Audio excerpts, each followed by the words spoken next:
revistas, los debates, la opinión y toda la actualidad jurídica la puedes escuchar en Voces del Derecho. Programa realizado por la Facultad de Derecho de la Universidad CES y su emisora CES Radio.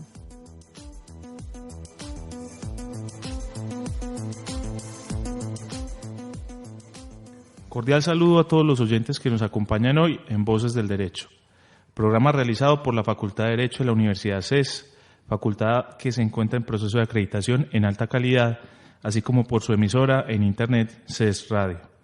Mi nombre es José David Arenas, docente de la universidad, y es un placer compartir este espacio con ustedes. En el programa presentaremos pensamientos y resultados de investigaciones sobre problemas jurídicos de actualidad de la región y del país. Este programa se transmite todos los lunes a las 8 de la noche por CES Radio y no sería viable su realización sin la valiosa ayuda de la Oficina de Proyección Corporativa de la Universidad, por lo que agradecemos especialmente a Adrián Urrego, analista, a David Bentan, analista, y a Andrea Nieto, practicante. Si desean escuchar el programa fuera de la hora indicada, ingresen a los archivos de audio que están alojados en la página de la emisora radio.ces.edu.co. Recuerdo a todos nuestros oyentes que a través de las redes sociales también pueden participar en nuestro programa. En Facebook pueden buscarnos como CES Radio y en Twitter seguir la cuenta @CES_radio. En estos espacios pueden sugerirnos temáticas y participar en el tema del día. De igual manera, pueden contactarse a las cuentas de Twitter personal del suscrito @ArenasCorrea. Lo invitamos a que participe e interactúe con los temas del programa. Las opiniones expresadas en este programa son enteramente personales de los invitados y del presentador, y no constituyen línea institucional de la Universidad CES o de las empresas a las que están vinculados dichos invitados. Precisamente el día de hoy estaremos hablando sobre la dogmática penal en el derecho colombiano. Para ello tenemos un invitado muy pertinente en la discusión de estos temas, que es el doctor Julio Darío Vélez López, abogado de la Universidad Pontificia Bolivariana, magíster en Derecho Penal y Ciencias Penales de la Universidad Central de Barcelona, docente universitario de las Universidades Católica de Río Negro, Universidad Pontificia Bolivariana y de la Universidad CES. El doctor Julio Darío Vélez López es litigante y asesor en asuntos penales, y adicionalmente es miembro de la firma de abogados Arrula de Amaya. Me voy a referir a usted por la confianza que le tengo como Julio Darío. Y aquí sí hay una relación de confianza, y yo sé que me vas a decir José Julio, entonces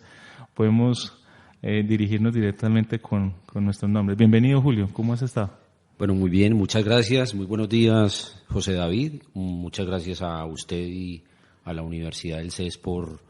propiciar estos espacios académicos tan pertinentes y tan necesarios. Muy bien, Julio, nosotros los civilistas hemos entendido por dogmática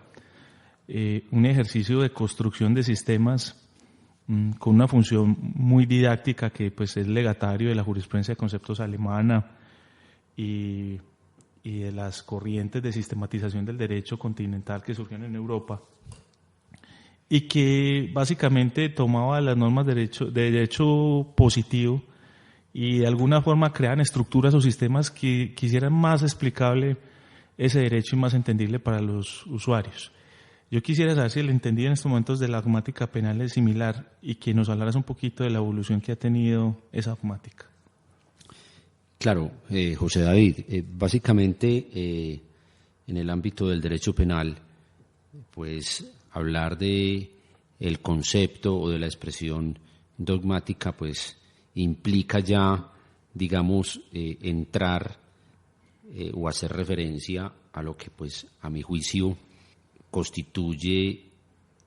la principal construcción teórica del derecho penal.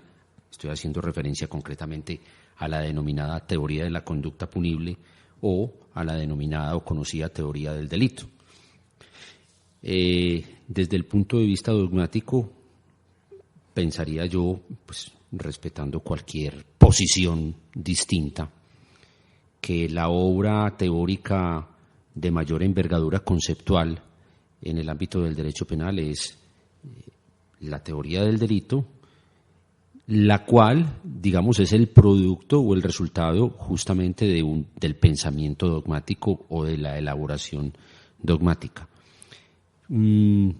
Hablar propiamente de lo que ha sido, digamos, en la historia de la evolución de las ideas penales el desarrollo y la evolución misma de la dogmática pues implicaría una tarea dispendiosa y que nos demandaría mucho tiempo, y creo que no se trata tampoco de esto en esta conversación, pero sí podríamos básicamente señalar algunas líneas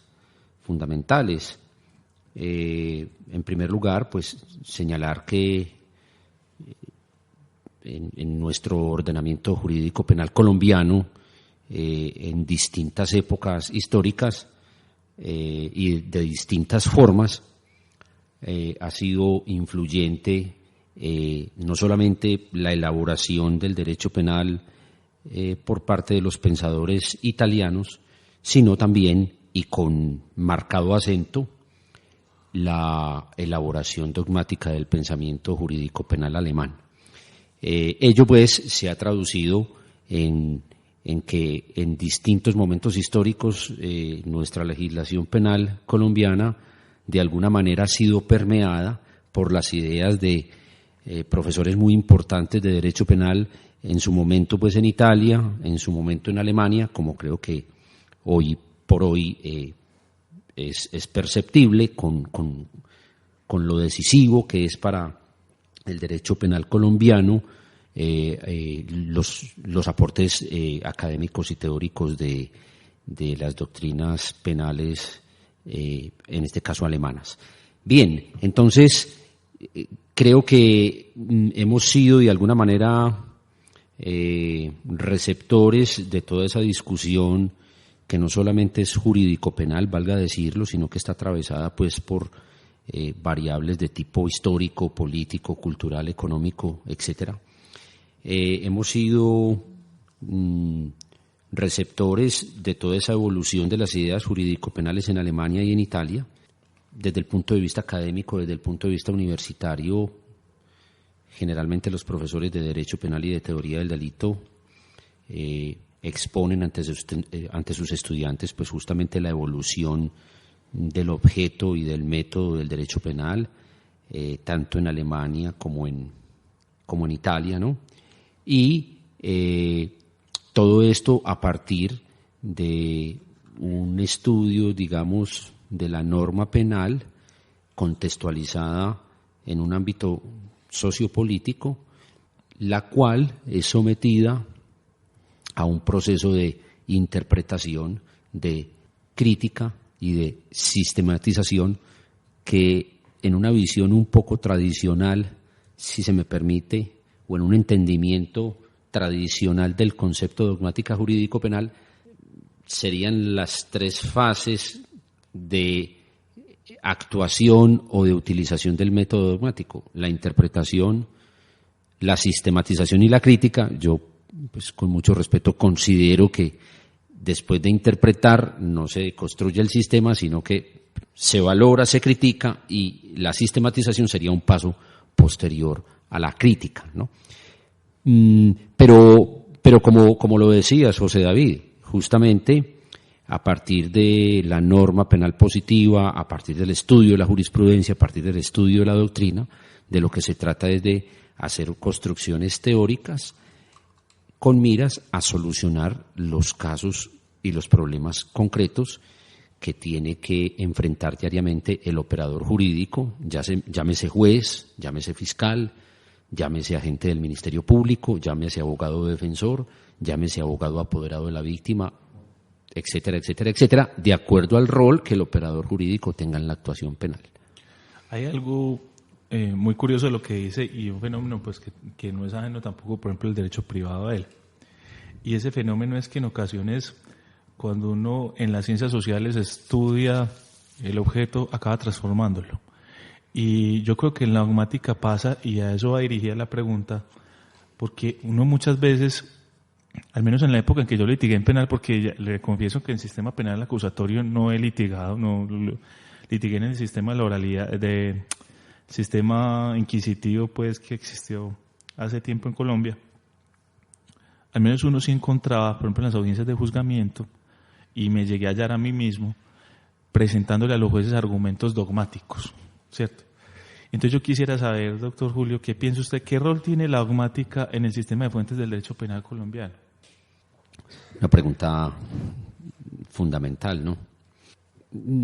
Digamos que en las discusiones teóricas que se hacen hoy por hoy en el ámbito del derecho,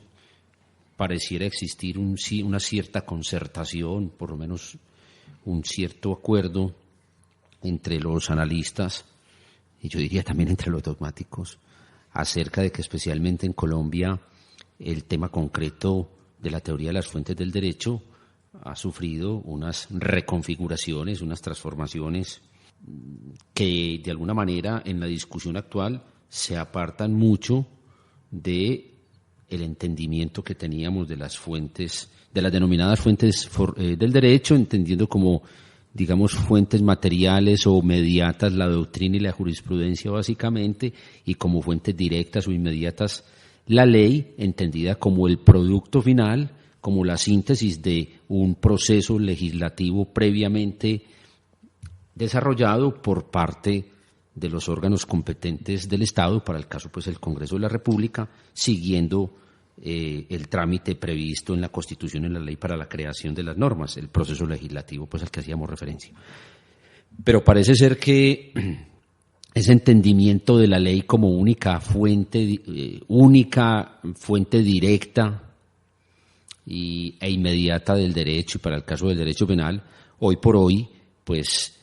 sería bastante difícil mantener esa tesis dada pues la reconfiguración o los planteamientos que se han ido introduciendo con respecto a esta temática. Concretamente, pues, el papel del juez, ¿no? El papel del juez como un actor importante que pareciera ser ya no cumple un papel meramente pasivo de ser el juez, el sujeto político por cuya boca salen las palabras del legislador, sino que parece ser que estamos dada la discusión en el ámbito de la teoría de las fuentes del derecho, ante un juez que cumple un papel muy distinto al papel del juez cuando realmente la ley era la única fuente o se considera la única fuente directa e inmediata del derecho penal. Entonces, esa discusión en torno a las fuentes del derecho, donde parece ser que ya no existe, como antes se asumía, un primado, una primacía absoluta del papel del legislador y por ende de la ley, sino que parece ser que la doctrina y sobre todo la jurisprudencia empiezan a encontrar un nivel tan importante, si no mayor, que la ley misma, implica preguntarse qué impacto tiene esa discusión que uno podría situar en el ámbito de la teoría general del derecho dentro de la teoría del derecho penal y dentro de la administración de justicia penal. Por supuesto que eso implica la discusión en la teoría de las fuentes del derecho y de acuerdo a lo que se asuma pues en ese ámbito, implica también hacerse preguntas acerca de la reconfiguración del papel del legislador y de la reconfiguración en el Estado social y democrático de derecho acerca de cuál es el papel del juez, ¿no? De manera que para ir concretamente a la pregunta, José David, acerca de cuál ha sido el impacto o cómo entender el tema de las fuentes del derecho en el proceso acusatorio. No, digamos lo que el papel de la dogmática en las fuentes en sí, ¿cierto? Independiente de que hablemos del proceso acusatorio, que ahorita le voy a preguntar por eso, sí, en sí, pero yo creo que ya percibo ahí una respuesta implícita. ¿Considera usted, Julio, que la dogmática en estos momentos sería fortalecida por ese cambio que hay en el sistema de fuentes del derecho colombiano? Por ejemplo, cuando se empieza a darle más relevancia a la jurisprudencia, que usted ha connotado ese tema y precisamente es un fenómeno que viene ocurriendo, darle una posición más protagónica a la jurisprudencia en las fuentes, entonces la dogmática está fortaleciéndose en cierta medida desde la perspectiva de las fuentes. Yo creo que aquí es importante, digamos, hacer un análisis de contexto en el siguiente sentido. En una orientación, digamos, tradicional, estricta, se estimó o se llegó a estimar por parte de los autores de la época como objeto de estudio en la elaboración dogmática, el análisis, la interpretación, la crítica, la sistematización de la norma penal positiva, entendida la norma en sentido estricto como el producto elaborado por un órgano competente que en los estados respetuosos de las libertades y del derecho pues es el órgano legislativo. Entonces, a partir de la materia prima o del insumo aportado por el órgano legislativo, la norma penal positiva, se hacía toda la tarea dogmática. ¿Ya? Eso implicaba, desde el punto de vista de las fuentes, asumir pues el primado del legislador, del llamado legislador sabio y racional, entre comillas, de ese mito, y situar que la elaboración dogmática empezaba y hay veces casi que terminaba en el mismo dato normativo, en la norma penal. Claro, si hoy esas cuestiones, digamos, se han transformado, por lo menos se ha cuestionado el papel como única fuente directa, inmediata del derecho penal de la ley, y empiezan a surgir nuevos planteamientos, nuevos actores, como por ejemplo el papel del juez. Y dentro de este marco de la teoría de las fuentes y su función parece ser no solamente de aplicar la ley, sino pues por supuesto también de interpretarla, pero dentro de ese ámbito de interpretación crítica, muchas veces hacer interpretaciones denominadas correctoras, reductoras o ampliatorias. Creería yo que el quehacer dogmático no empieza y termina hoy por hoy en el dato normativo, en la ley, sino que ha trascendido y se ha salido de ese frente. Por supuesto, con una implicación que siempre será necesario analizar, y es hasta qué punto, digamos, esa nueva concepción o esa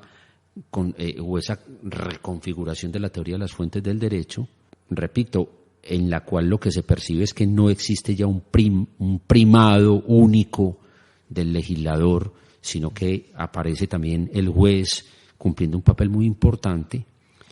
¿Hasta qué punto eso es compatible con un principio tan fundamental en el derecho penal como lo es el principio de legalidad estricta y el principio de reserva legal? Ahí vengo con otra pregunta, Julio, y es esta. Obviamente esto es una intuición, pero tengo una inquietud, y es, en cierta medida el derecho penal se está comportando en los códigos como una serpiente que se muerde la cola en este sentido. Los códigos penales tienen una parte general y una parte especial. En la parte especial pues están los tipos penales, y en la parte general hay unas normas de orden y de configuración del sistema penal que se está estableciendo. Pero esa parte general se está construyendo actualmente con base en mucha argumentación dogmática que se da en instancia del legislador. Entonces, y es una intuición, usted me ratificará si es así, pareciese ser que quienes sistematizan la norma penal acaban adiestrando a quienes fabrican la norma penal para que fabriquen normas penales sistematizadoras. Y eso acaba generando una especie de ciclo donde quienes hacen el estudio acaban alterando el objeto estudiado, y también donde podría hacerse una trazabilidad de la influencia de distintas escuelas dogmáticas en las partes generales de los códigos. Eso es así. Y de ser así, me gustaría que nos hablara un poquito, por ejemplo, de cuál es la influencia del Código Penal del 36, si mal no estoy, ese es el año en el que hubo Código Penal en los 30 en Colombia, no estoy muy seguro, el de los años 80, el de 1980, el Código Penal del año 2000 y el actual Código Penal, pues que en realidad ese es el actual Código Penal, tengo entendido, en la parte sustancial. Si hay forma como identificar a qué, por ejemplo, escuelas de la teoría del delito, por ejemplo, están asociados esos códigos penales en sus partes generales, o por el contrario, eso no es posible. Entonces es una pregunta mezclada con intuición. No sé si estoy siendo claro ahí con lo que estoy afirmando. Sí, creo entender perfectamente. Ahora viene a mi mente algún planteamiento que encontraba en algún momento en algún escrito del sociólogo alemán Max Weber, en el que Weber planteaba que las ideas caducan y el conocimiento envejece, y por esa razón pues debe ser renovado. A mí me parece que, y esto pues es casi que obvio, ¿no? Las ideas y las teorías del conocimiento y el saber mismo y el conocimiento mismo siempre están, digamos, determinados por un ámbito situacional concreto en el orden político, económico, sociológico, científico, etcétera, ¿no? Las ideas y las estructuras teóricas y las construcciones teóricas son hijas de su tiempo y son hijas de una época, ¿no? Creo que el Código Penal en Colombia, que rigió el Código Penal de 1936, era un código que tenía una marcada influencia del pensamiento penal italiano, ¿no? El Código Penal de 1980 en Colombia ya, digamos, abre la perspectiva y introduce consideraciones de la dogmática jurídico-penal alemana, y algunos autores en Colombia han señalado, por ejemplo, que el Código Penal de 1980, y creo que esto es bastante discutible, de alguna manera se suscribía, o algunos incluso señalaban, comillas, se matriculaba dentro de las orientaciones dogmáticas alemanas, digamos, que podrían englobarse dentro del causalismo, las corrientes causalistas del derecho penal, del causalismo naturalista o del causalismo valorativo, y con esto pues de alguna manera quiero simplemente señalar, digamos, una diferencia que dentro de la historia de las ideas penales en Alemania y en el mundo, pues que de alguna manera ha incorporado en sus ordenamientos jurídico-penales dichas ideas germánicas, las diferencias entre una estructura de la teoría del delito a partir de un concepto clásico, causalista clásico, o de un concepto causalista, valorativo, neoclásico, influido pues por el pensamiento neocantiano. Es decir,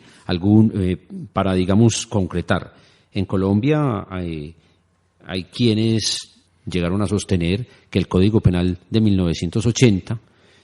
se matriculaba dentro de una concepción del causalismo en materia de derecho penal, y que entonces la interpretación que había que darle a dicho código, ¿cierto?, dentro de la línea que venimos desarrollando dentro de la concepción del sistema y de la teoría dogmática, era una concepción propia de el concepto causal del delito y de las ideas pues que están implícitas en él, que se desarrollaron en Europa. Con lo cual el Código Penal de 1980 estarían, según algunos autores, ¿no?, matriculados, yo creo que eso es, digamos, discutible, dentro de esa orientación causalista estricta del derecho penal. Por supuesto, frente a esa forma de entender,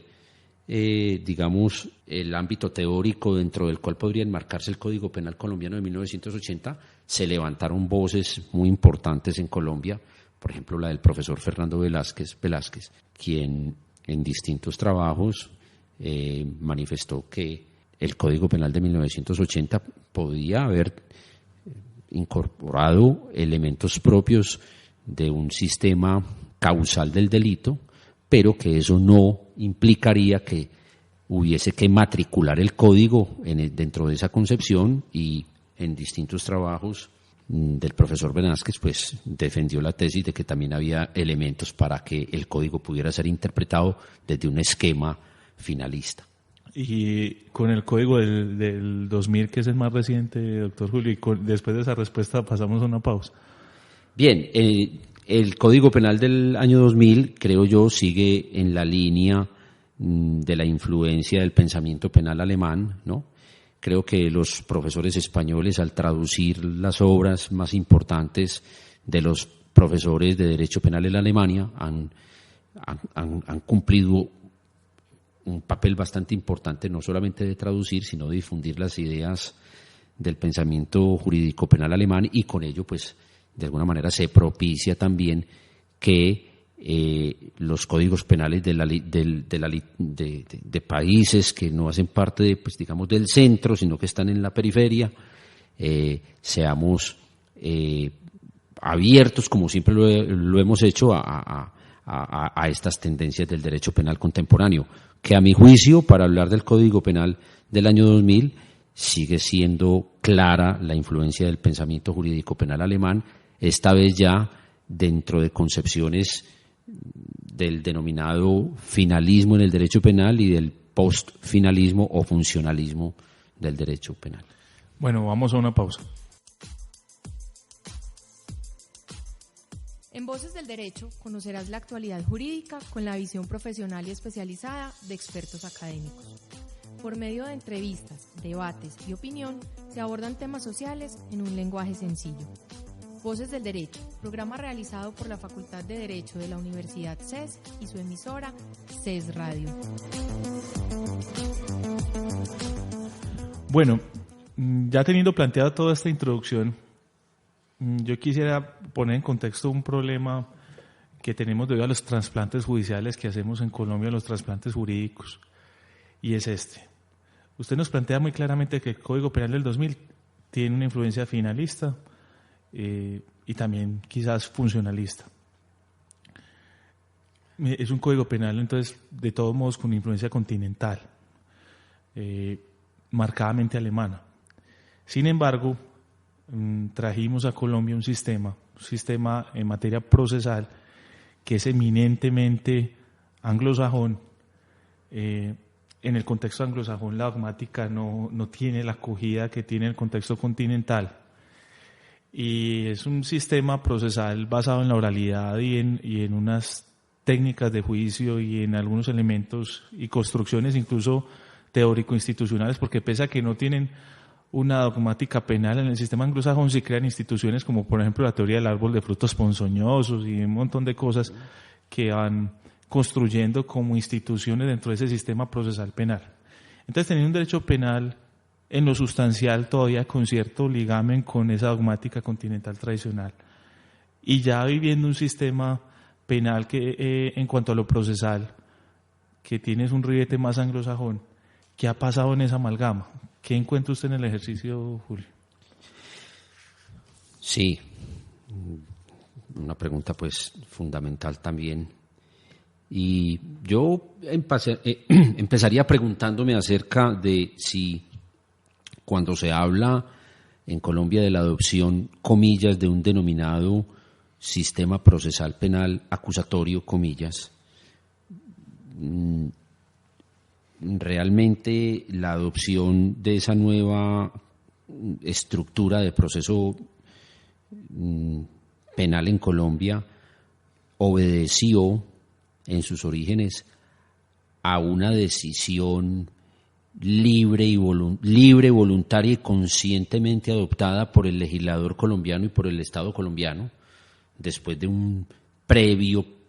proceso reflexivo en cuanto a la conveniencia o inconveniencia desde el punto de vista político-criminal y desde el punto de vista jurídico, o si por el contrario la adopción de esta normatividad hoy denominada, comillas, acusatoria o sistema procesal acusatorio, comillas, que eso podría discutirse,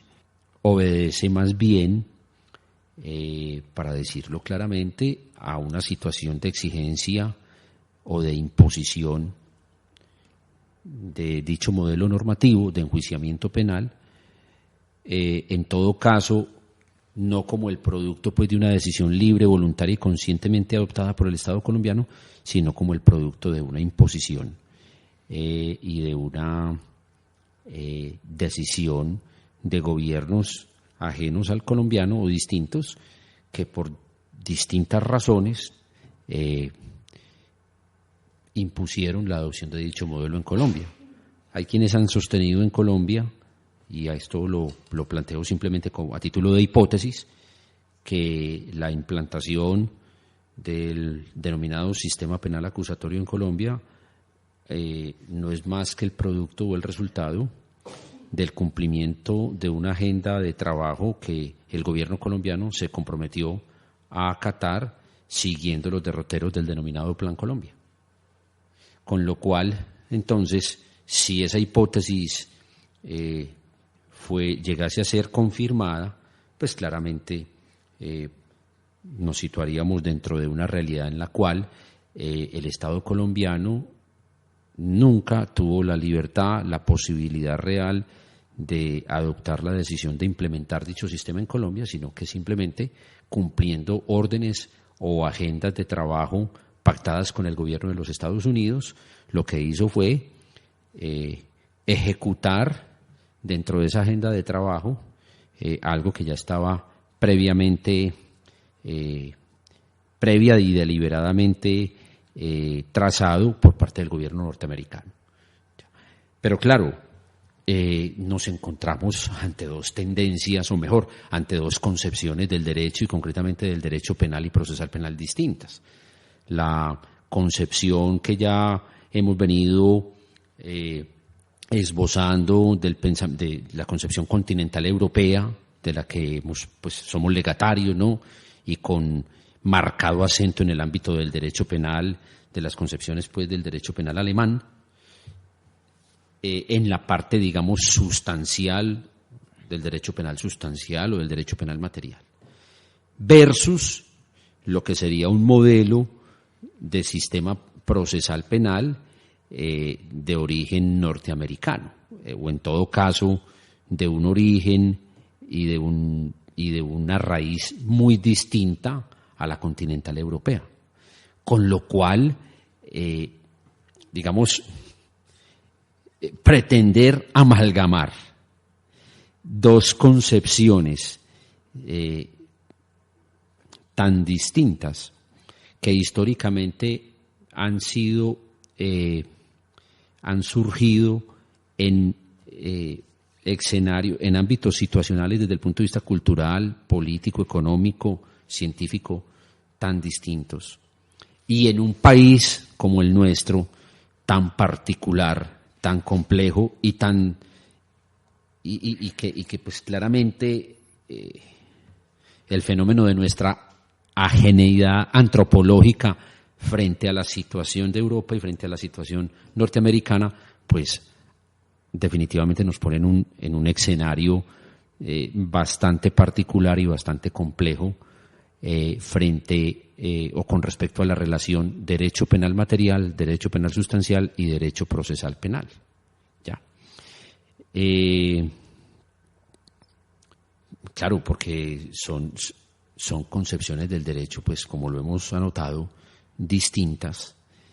y en algún momento que podrían ser incluso hasta yuxtapuestas. Ya. Entonces, buscar encontrar un equilibrio o amalgamar esas dos concepciones parece ser que es otro de los problemas que la Administración de Justicia hoy en Colombia tiene que enfrentar, aparte de muchos otros pues que ya tienen una historia en Colombia. Hace 15 o 20 años uno observaba cómo capacitaban a los funcionarios que tenían protagonismo en asuntos penales, sea jueces, fiscales, hace más años a lo que en su momento llamó jueces de instrucción criminal, procuradores, en asuntos relacionados en muchos casos con la teoría del delito, y se veían muchas conferencias que tocaban aspectos dogmáticos, sin dejar nunca a un lado temas que han sido constantes como el manejo de la política criminal y los temas de criminología. En los últimos 10 años, y quizás no en los últimos 10 años, en los últimos 12, 13 años, desde que Colombia se subió al bus de este sistema acusatorio, las capacitaciones de los funcionarios se han concentrado mayormente en las técnicas de los juicios orales. Yo quisiera que usted, como abogado de barra, que es también porque usted litiga en derecho penal, si usted ha observado algún deterioro en la calidad del argumento dogmático de los servidores públicos. Es que, José David, a ver, si vamos a hablar, el derecho penal, la clasificación derecho penal material, derecho penal sustancial y derecho procesal penal es una clasificación pues que tiene una tradición nuestros profesores, creo yo que por razones de tipo pedagógico, por razones de tipo metodológico, nos hacían esta distinción. Nosotros, a su vez, intentamos enseñarle a nuestros estudiantes esta distinción desde el plano, digamos, pedagógico, metodológico. Pero digamos que situados en otro ámbito, el derecho penal material y el derecho procesal penal necesariamente han de poseer entre ellos la existencia de unos vasos comunicantes, de unos puntos de vinculación internos, de tal manera que derecho penal material y derecho procesal penal confluyan en un único sistema de conceptos, un único sistema teórico, de tal manera que, entendido que el derecho penal material y el derecho procesal penal conforman un sistema teórico, parece ser claro que lo que ocurra con el derecho penal material ha de repercutir de manera directa en el plano procesal, y lo que ocurra en el plano procesal ha de repercutir de manera directa en el plano del derecho penal material, porque conforman un sistema. Y justamente yo, con mucha preocupación y desde un punto de vista radicalmente crítico, estoy, digamos, convencido, y lo digo, repito, con mucha preocupación, de que existe una situación problemática hoy al interior de la aplicación del denominado sistema procesal penal acusatorio, comillas, que siempre lo pongo en comillas, en cuanto a que dicho sistema realmente sea un espacio para una discusión seria de los problemas jurídico-penales a la luz de la dogmática penal y del derecho penal material. Justamente, José David, por lo que usted planteaba hace un momento, ¿no? Pareciera ser que el interés hoy es un interés por conocer o por formar o por capacitar al operador jurídico, no solamente al juez, al estudiante, al abogado defensor, al fiscal, en cuestiones tales como, valga la redundancia, cómo se debe introducir un documento en un juicio, y eso, digamos que por supuesto es importante, pareciera ser que cobra un papel superior a discusiones igualmente importantes que ya no están directamente relacionadas con la introducción de un documento de un testigo en el juicio, sino con la valoración analítica de un problema a la luz de un concepto de la teoría general del delito. Por ejemplo, en el caso concreto, establecer o determinar si el sujeto que está siendo objeto del proceso penal, ¿cierto?, actuó con dolo o actuó con culpa, o si actuó con dolo eventual o con culpa consciente, o si pudo haber actuado en el marco de los requisitos de una legítima defensa, o si obró en un error de tipo o en un error de prohibición. Estas discusiones, que por supuesto tienen un alto contenido dogmático, conceptual, necesariamente hay que hacerlas desde el plano material del derecho penal material y por supuesto dentro del escenario único de un Estado de Derecho que es el proceso penal. Pero mucho me temo de que sobre el discurso de un pretendido sistema de proceso penal eficientista, ágil, acelerado, rápido, las discusiones y los análisis que rigurosamente hay que hacer desde lo dogmático pasen a un segundo, a un tercer plano, y que lo importante sea la técnica, en desmedro de los análisis de fondo. Todo eso para generar, por eso lo decía, desde un discurso que pretende ser justificatorio, que el sistema es eficaz, que el sistema es eficiente, que el sistema funciona en la medida en que los procesos se adelantan prontamente, se adelantan con celeridad, pero con la mutilación de garantías fundamentales constitucionales. Creo que esa idolatría por un pretendido sistema procesal penal eficaz y eficientista, que pues hay quienes le apuestan a ese juego y hay quienes están en la idea discursivamente de justificar un pretendido modelo de derecho penal o derecho procesal penal eficiente, lo hacen o al final a lo que se llega es que la eficiencia o la pretendida eficiencia del modelo se da a contrapelo de la ineficacia o de la ineficiencia del mismo sistema penal estatal por el respeto de las garantías constitucionales y por el respeto de un quehacer dogmático seriamente hecho. Me parecen muchas de las ideas que usted señala muy importantes, entre otras, porque ha habido cierta inconsciencia de muchas de las fórmulas de juicio que se han trasladado a Colombia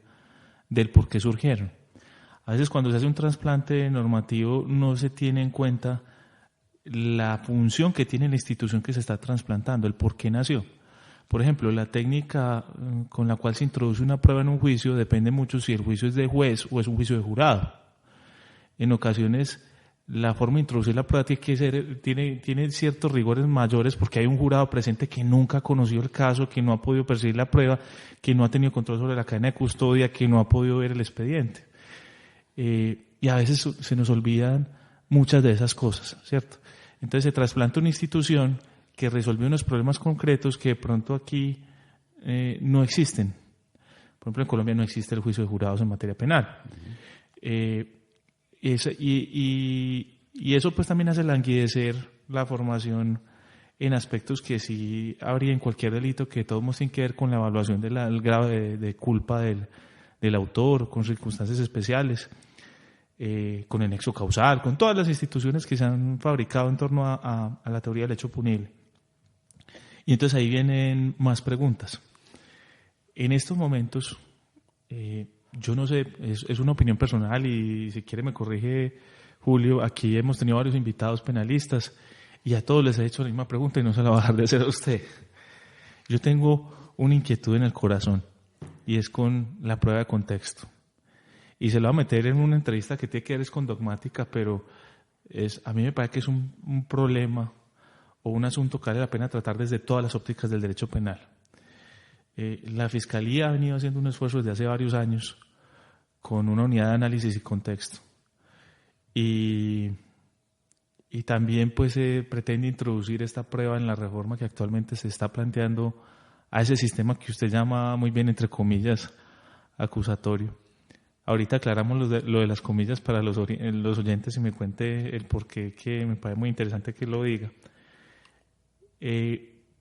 Y pareciera ser que la intención en política criminal del fiscal, que es un protagonista en la formulación de la política criminal colombiana,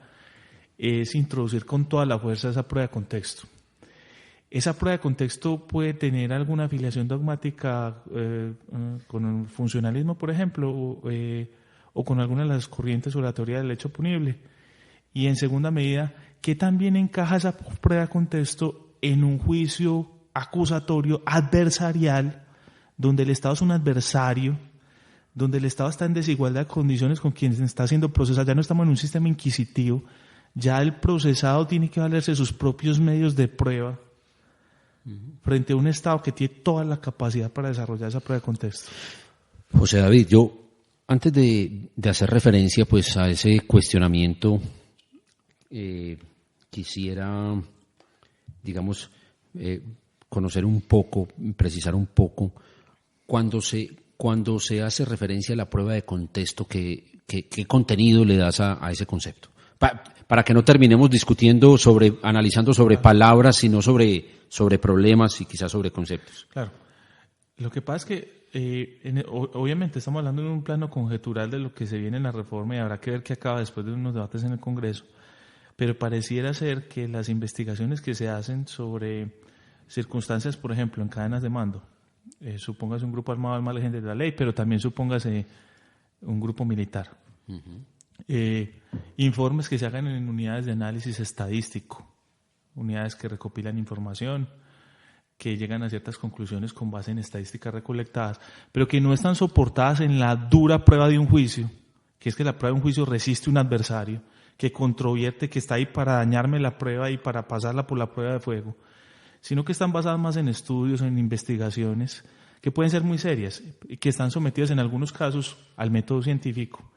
en algunos otros a métodos periodísticos prácticamente, puede hacer soporte de, digámoslo, como medios de prueba en un proceso. Eso es lo que entendería por prueba de contexto en este caso, y a eso me estaría refiriendo en esta entrevista. Bien. Lo primero es que, digamos, desde el punto de vista procesal y desde el punto de vista probatorio, si algo se dice y si en algo se insiste por parte de nuestros fiscales, por parte de nuestros jueces y en general de los operadores jurídicos, de la doctrina, de la jurisprudencia, de la misma legislación, es en que el proceso penal ha de estar regido entre innumerables principios por los principios de publicidad, de oralidad, de inmediación y de contradicción. Quisiera hacer referencia concretamente al principio de contradicción y a los principios de contradicción y a los principios de inmediación. Esto para situar el tema de la denominada prueba de contexto, utilizando pues tu lenguaje, en el siguiente orden. Pareciera ser que ese conocimiento así haya sido obtenido respetando los baremos y las pautas de una metodología incluso científica. Ese conocimiento solo puede ser introducido al derecho penal o al proceso penal y ser valorado por el juez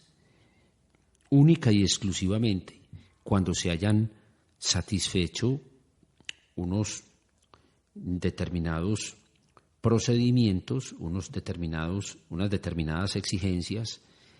unos estándares que le permitan al operador jurídico, pues en este caso al juez, tener en cuenta y valorar qué capacidad demostrativa tiene dicho conocimiento que ha sido introducido al juez. Con esto a lo que quiero llegar es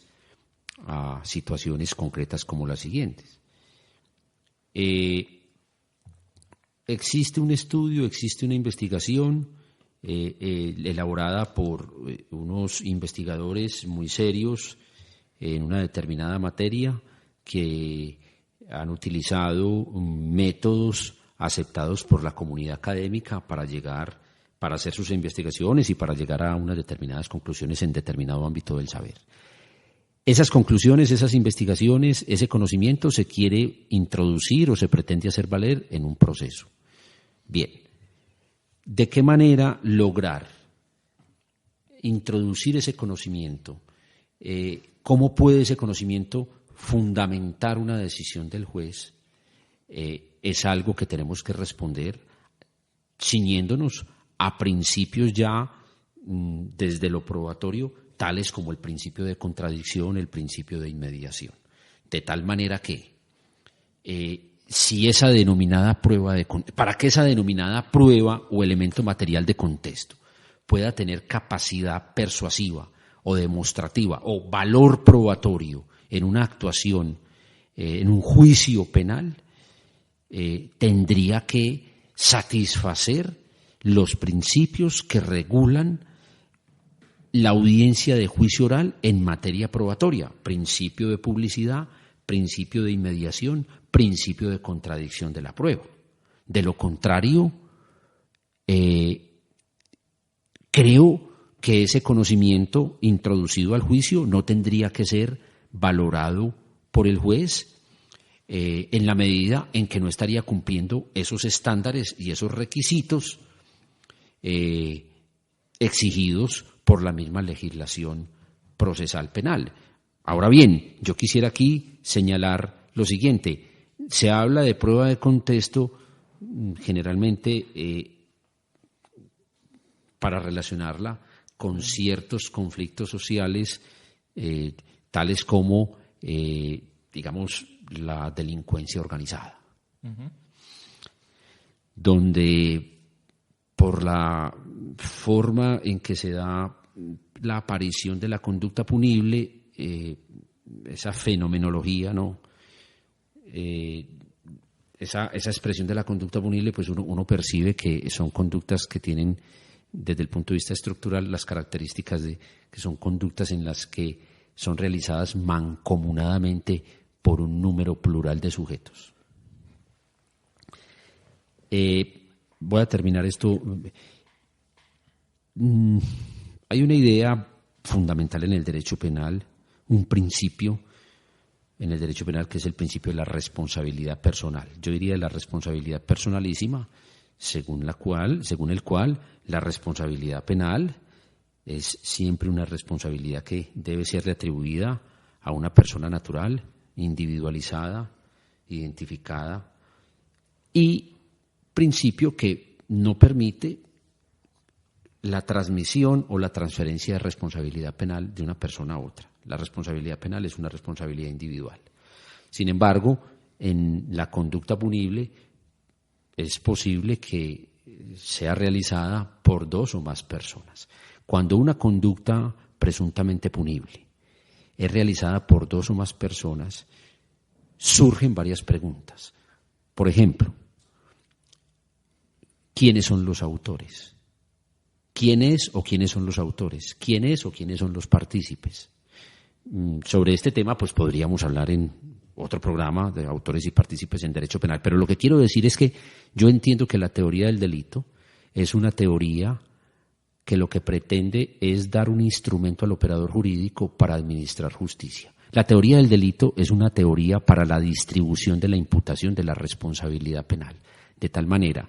que, utilizando esta teoría, a cada quien se le dé lo suyo en términos de pena o medida de seguridad, o a cada quien no se le impute ni pena ni medida de seguridad cuando los requerimientos y las condiciones exigidas por la teoría del delito se satisfacen o no se satisfacen. De tal manera que hablar de una prueba de contexto dentro de un contexto general,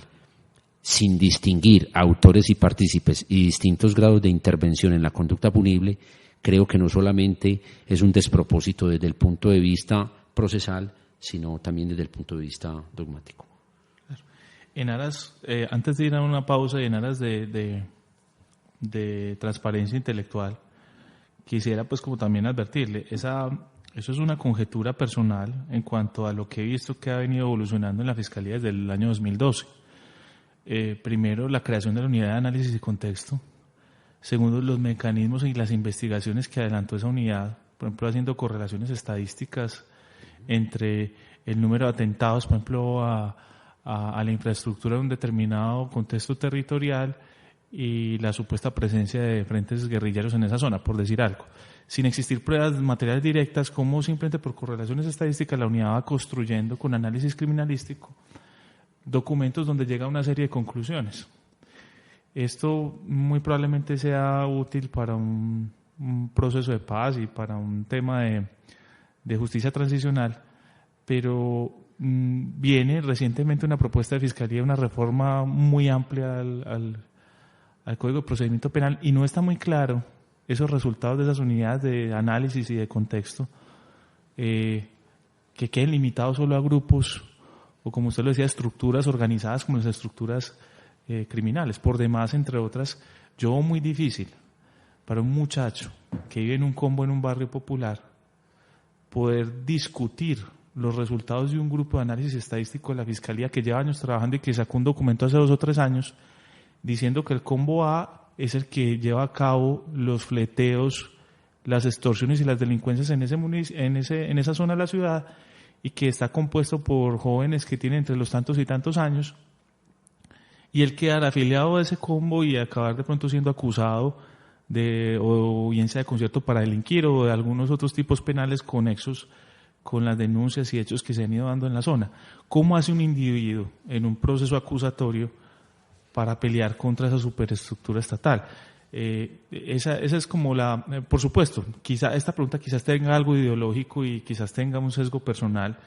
y por eso pues tengo que dejar transparencia frente a eso. No sé si ese sea el propósito hacia donde vaya la Fiscalía, pero en mi concepto pareciese ser que eso es lo que quiere, ¿cierto? Y es una preocupación que le he manifestado a varios penalistas que he tenido presentes. Bueno, vamos a una pausa. En Voces del Derecho conocerás la actualidad jurídica con la visión profesional y especializada de expertos académicos. Por medio de entrevistas, debates y opinión, se abordan temas sociales en un lenguaje sencillo. Voces del Derecho, programa realizado por la Facultad de Derecho de la Universidad CES y su emisora CES Radio. Ya estamos en un marco prácticamente de cierre de la entrevista. Hay muchísimas cosas por hablar. Yo quise arrancar en este espacio ya de conclusión con una pregunta que pues para el estudiante de Derecho que está escuchando va a ser obvia y para el abogado, pero pronto para otro tipo de oyentes sea esclarecedora de algunos temas que hemos tenido en esta conversación. Yo quisiera que le diera un ejemplo al oyente de a pie de cómo estar parado en una o en otra escuela dogmática de entender el derecho penal puede afectar trascendentalmente el sentido de un fallo. Y yo sé que hay infinidad de ejemplos, incluso póngale un ejemplo con homicidio, por ejemplo, me disculpa la redundancia, Julio, un caso concreto donde una escuela lleve una solución trascendentalmente distinta a la de la otra escuela. Caso de clase. Sí, no, claro, Pedro mató a Juan y en favor de Pedro se demuestra la existencia de un error de tipo invencible desde un concepto, desde una concepción neoclásica de la conducta punible, del causalismo que dio pie a una concepción neoclásica de la conducta punible. Pues se diría que la persona realizó una conducta típica y antijurídica, que eso para el derecho penal ya implica la existencia de un injusto penal, es decir, de un comportamiento contrario al ordenamiento jurídico, pero que la conducta no sería una conducta, o mejor, que el sujeto no sería el sujeto que mató a otro en error de tipo invencible, a pesar de haber realizado un injusto penal, una conducta típica antijurídica, no sería un sujeto culpable, porque la existencia del error de tipo invencible pues desecharía para el caso la existencia del dolo, y el dolo pues es un requisito de la culpabilidad, con lo cual no habría delito en la medida en que habría conducta típica y antijurídica más no culpable. Ese mismo caso analizado desde la concepción finalista, pues arribaríamos a la misma conclusión: no hay conducta punible, el sujeto no ha realizado un delito de homicidio, pero por una razón distinta. Decíamos, analizado el caso desde la concepción neoclásica del delito, que la persona habría realizado una conducta típica de antijurídica, un injusto penal, más el sujeto no sería culpable. Analizada la misma hipótesis desde una concepción finalista y utilizando pues los elementos propios del finalismo a la situación concreta, se hablaría de que el sujeto ni siquiera ha realizado una conducta típica, sino atípica, en la medida en que el error de tipo invencible excluiría el dolo, y el dolo ya no es una condición de la culpabilidad, sino de la tipicidad, con lo cual el sujeto estaría realizando una conducta atípica y en consecuencia ni siquiera estaría realizando un injusto penal, es decir, un comportamiento contrario al derecho. Eso, digamos, en el plano analizado el tema desde el punto de vista de la discusión, comillas, de escuelas o de conceptos del delito, ¿no? Pero claro, aquí es importante distinguir. Una cosa es que se llegue desde el punto de vista jurídico a una misma conclusión, para el caso una absolución, y otra cosa son las premisas argumentativas que sirvan de base para sustentar una decisión. Y si mal no recuerdo, también hay casos donde la conclusión podría ser diferente, ¿cierto? Hay un caso que usan mucho los profesores de Derecho Penal General, es el del cráneo de cascarón de huevo. La persona que tiene alguna debilidad ósea y es víctima de un golpe de alguien que le quiere propinar un puño y tiene las intenciones de propinarle un puño, no de matarlo, y acaba causándole la muerte. Creo que la respuesta de dos escuelas sería totalmente distinta en ese tipo de delito. Claro, utilizando un concepto causal del delito, la pregunta sería, ¿qué hubiera pasado si Pedro no golpea en la cabeza a Juan, que tiene una falla estructural en la conformación de su cráneo? Pues si no lo golpea, Juan, bueno, y el médico legista en una necropsia dice que la muerte de Juan se debió al golpe recibido por Pedro. Si Pedro no golpea a Juan en la cabeza, pues Juan no se hubiera muerto. Desde el punto de vista causal, allí podría mínimamente afirmarse que la conducta del sujeto activo es una conducta típica de homicidio, si la consideración es puramente objetiva y causal, ¿no?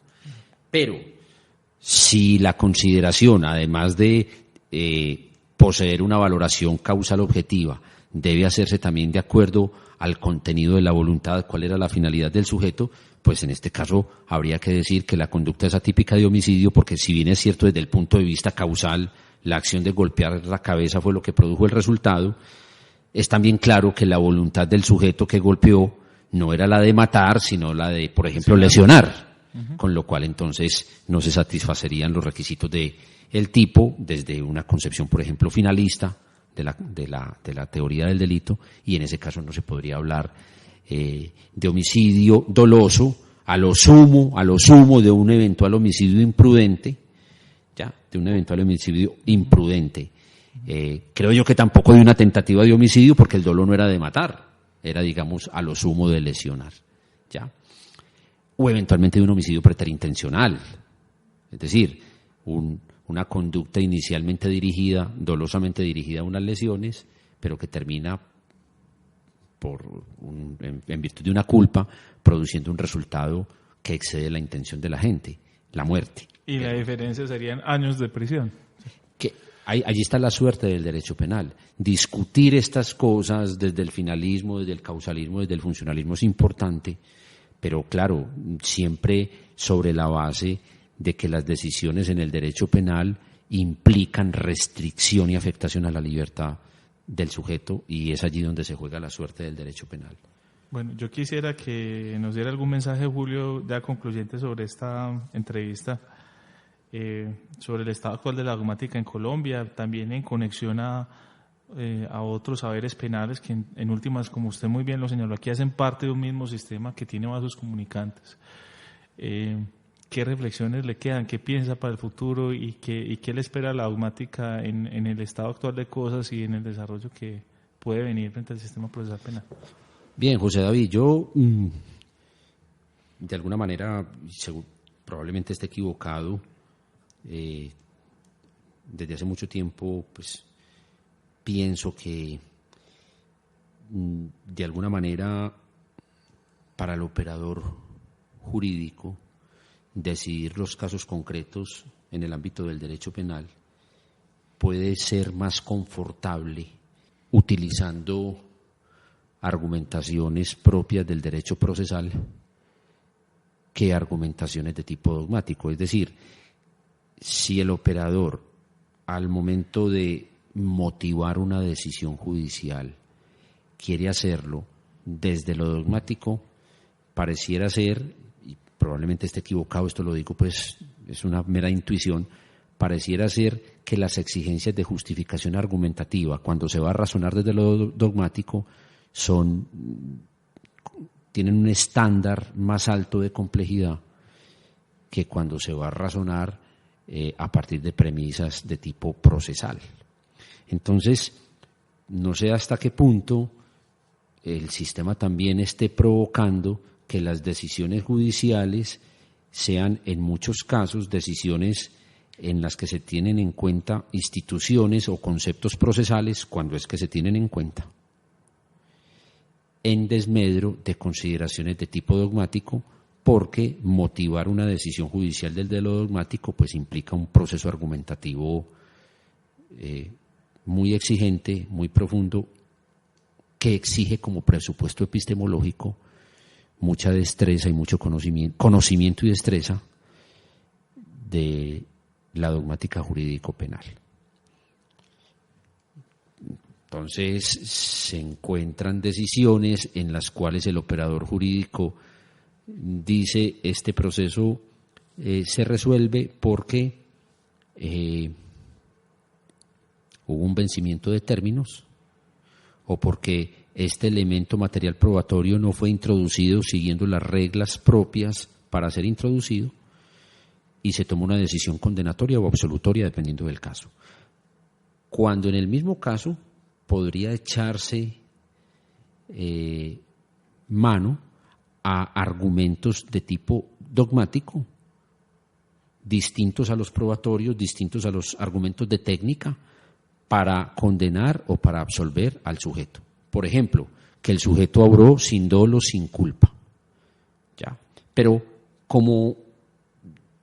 justificar argumentativamente esto de por qué no existe el dolo o la culpa en la actuación del sujeto demanda un proceso argumentativo complejo. No sé hasta qué punto el sistema esté invitando que el funcionario judicial, que está lleno de trabajo, que está congestionado, prefiera motivar su decisión a partir de en planos argumentativos que no exigen, no tan exigentes, ¿ya? Es decir, decidiendo a partir de lo procesal y sin echar mano de lo sustancial cuando podría hacerlo. Esa es una cuestión que yo percibo.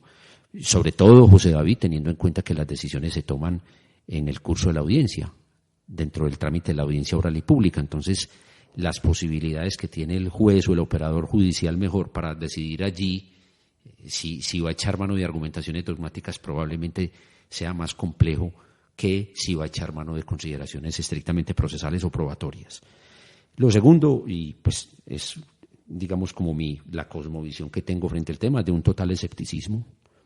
Yo creo que en Colombia primero se implementó el denominado, comillas, sistema procesal penal acusatorio. En otro programa podríamos discutir. Hable algo de las comillas. Y primero tomamos la decisión de acoger dicho modelo y después empezamos a discutir acerca de la conveniencia o no desde el punto de vista político-criminal. Yo soy un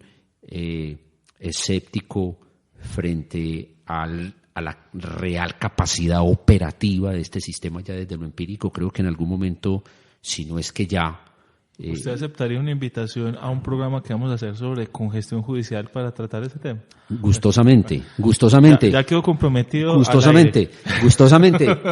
Creo que el sistema colapsará, si no es que ya está en esa situación de colapso.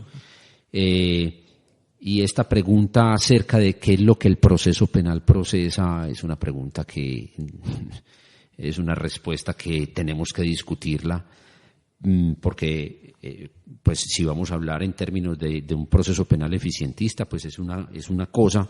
pero si vamos a hablar de un proceso penal respetuoso de las garantías y de los derechos fundamentales es otra. Pero es de un escepticismo absoluto, porque creo, José David, que la relación que existe entre derecho penal material y derecho procesal, que en algún momento se nos ha dicho es una relación de medio a fin. El fin es la aplicación del derecho penal material al caso concreto y el medio idóneo para llegar a ese fin es el derecho procesal. Por eso se nos ha dicho que uno es sustantivo y el otro es adjetivo. Yo no estoy muy convencido de que el derecho procesal sea tan adjetivo, sea tan instrumental, sea tan...